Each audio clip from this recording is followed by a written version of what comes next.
Drunken Story Part 2. In the evening, we still felt a bit hangover from last night, but we still wanted to hang out. We went to the same house we were celebrating New Year's in, and guess what happened? The alcohol we left was still intact, and it was waiting for us, and so we were wondering, do we make a part 2 or do we not? Well, since I made this episode, you can guess what happened. We did. At first, they all were drinking, and first a drink or two I didn't want to drink, as I thought I don't need it because of what I did last night, and also my stomach was hurting a bit, as you know. Then when they were about to take the third shot, I remember that one time I felt bad after drinking so much, and in the morning, guess how I cured it? By drinking more. So, I was like, screw it, pour me one as well.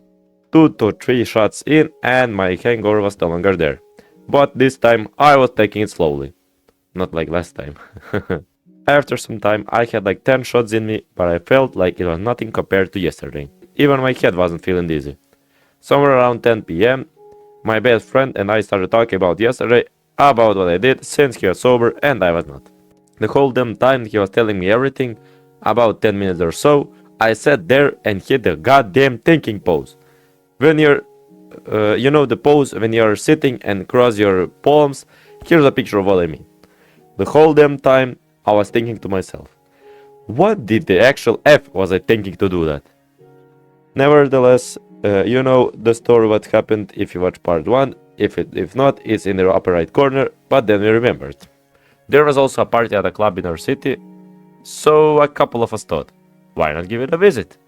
We went there around 11 p.m. probably, something around that, and I went to apologize to those 3 friends for everything I did, and my, well, let's call her main friend in the group, was still disappointed and mad at me, and I left my sunglasses at their house and that friend took them to the party. After apologizing countless times, I asked if I could have my sunglasses back, which she refused, and I get why since I was mad at myself as well for doing what I was doing. Whole damn time I was near them, she mocked me in the face with my sunglasses. I couldn't even get mad, since she had every right to be mad. Okay, later on, it was around 1 a.m. and I wanted to go back to the house and chill out a bit. Called my best friend and asked him where he was. He said he came to the house like half an hour ago. Me, confused, asked him why the heck didn't he call me to come with him. He said he didn't know where I was. Okay, yeah, sure, whatever you say, bro. While I was getting to the house, my best friend was for some reason now getting to the party. With some friend he picked up at the party and invited her over to our house.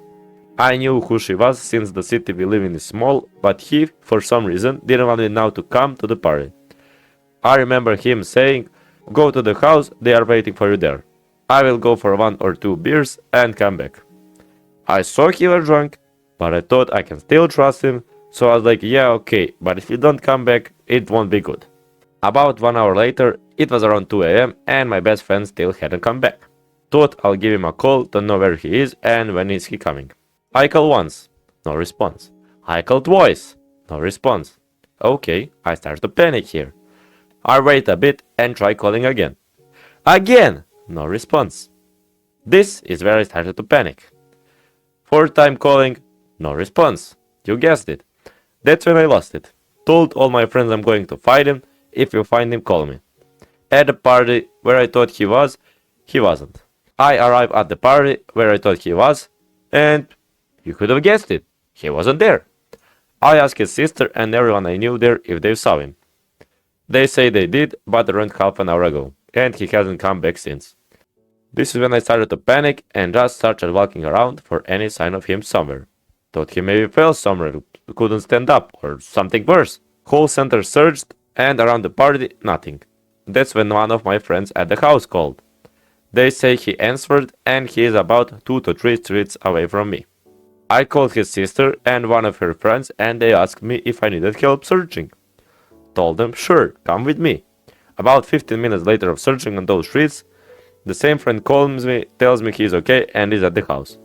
3 of us go there, and when I saw him, I've had enough. 2 to 3 sentences were normal spoken by me, I mean in normal tone. Then a 3rd friend, also drunk, said something, and I was so nervous, I just told him simply to shut up. He didn't expect that, neither did I. Since I never tell anyone to shut up, but oh well, I guess it worked, since he hasn't told a single word after that. I give my best friend a lecture, and turns out he went to talk with some random friend about the girl from last episode which he kissed. That girl was, well, let's just say not a moral woman, since she wanted to be with my best friend, that random friend, and another friend from my friend group. After that, he said his phone turned off because he ran out of battery, and that's why he hasn't answered. Even though it was ringing 3 out of 5 times, twice he had no service. Okay, I gave him a lecture and we talked a bit more after that. He apologized and everything, and soon everything was back to normal. He wanted to sleep a bit and wanted me to wake him up when they were going home. Yeah, sure, no problem, bro. At around 3 am, we went home, and that's when the story ends. There was really nothing special today, except that part where I thought he got kidnapped or something, and that's why I panicked. Well, it is what it is. Hope it doesn't repeat, and I hope you enjoyed the story. If you want more, feel free to like, share, subscribe, and thank you for watching. Hope to see you in some of my other episodes, and see ya! Bye bye!